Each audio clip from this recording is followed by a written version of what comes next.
Ich grüße dich. Schön, dass du den Weg hierher gefunden hast. Heute gibt es ein wirklich fantastisches, knetfreies Brot mit Übernachtgare, was vielleicht nicht so aussieht, aber einen wunderbaren Geschmack mit einer grandiosen, feinen Krume. Und wie du da jetzt selber vorgehen kannst, das möchte ich dir gerne zeigen.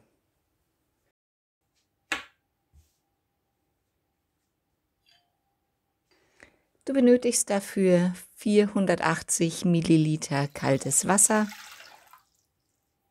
und gibst dort 4 Gramm frische Hefe oder auch 1,33 Gramm Trockenhefe hinein. Löse mit einem Schneebesen die Hefe im Wasser und gebe 12 Gramm Salz dazu. Meines ist ohne Rieselhilfe, deswegen klebt das immer ein wenig. Nun kommt noch die Geheimzutat, warum das Brot so flaumig von der Krume ist, nämlich 60 Gramm Joghurt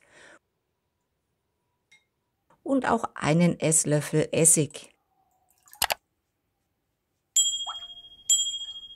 Zu guter Letzt kommen 200 Gramm Roggenmehl Typ 1150 und 400 Gramm Weizenmehl Typ 1050 hinein.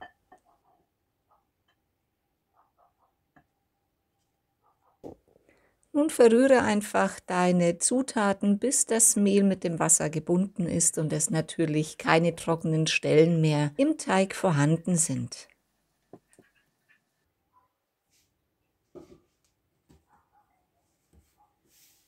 Nachdem wir ein wenig Glasschiff gemacht haben, nimmst du dir eine Schüssel, gibst einen guten Schuss Öl hinein, kleidest deine Schüssel damit aus und dann kommt natürlich, du wirst es dir denken können, der Teig auch schon hinein.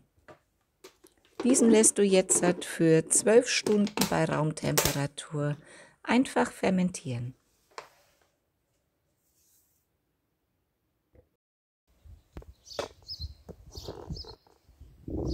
Und am nächsten Morgen gegen 6 Uhr früh kannst du sehen, wie wunderbar die Hefe gearbeitet hat und der Teig um ein Vielfaches aufgegangen ist.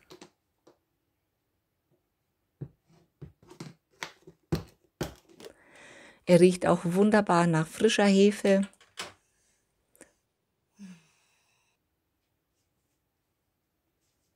Und nun bemähst du einfach deine Backform genauso wie den Teig von oben.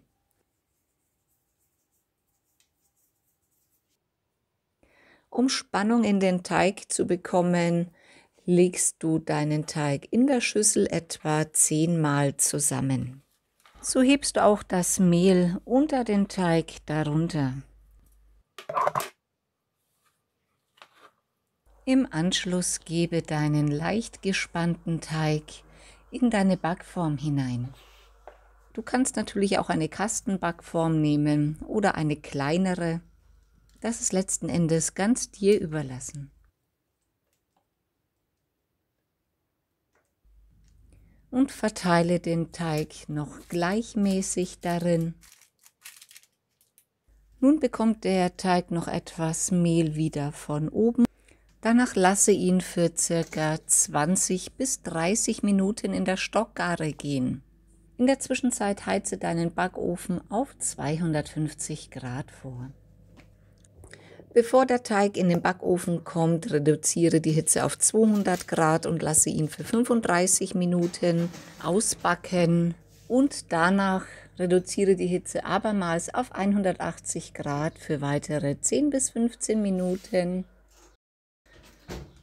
Wohlig duftend kommt das Brot endlich nach 50 Minuten aus dem Backofen raus und trotz ohne Kneten sieht es einfach wunderbar aus. Man sieht natürlich die Heimarbeit. Nun befreie das Brot vom Backpapier und führe die Klopfprobe durch. Denn nur wenn es sich hohl anhört, dann ist das Brot auch wirklich durch und fertig. Hört euch mal an, wie wahnsinnig knusprig das geworden ist. Wunderbar, herrlich. Und wenn es jetzt soweit ausgekühlt ist, dann schneiden wir das Brot natürlich endlich auch an.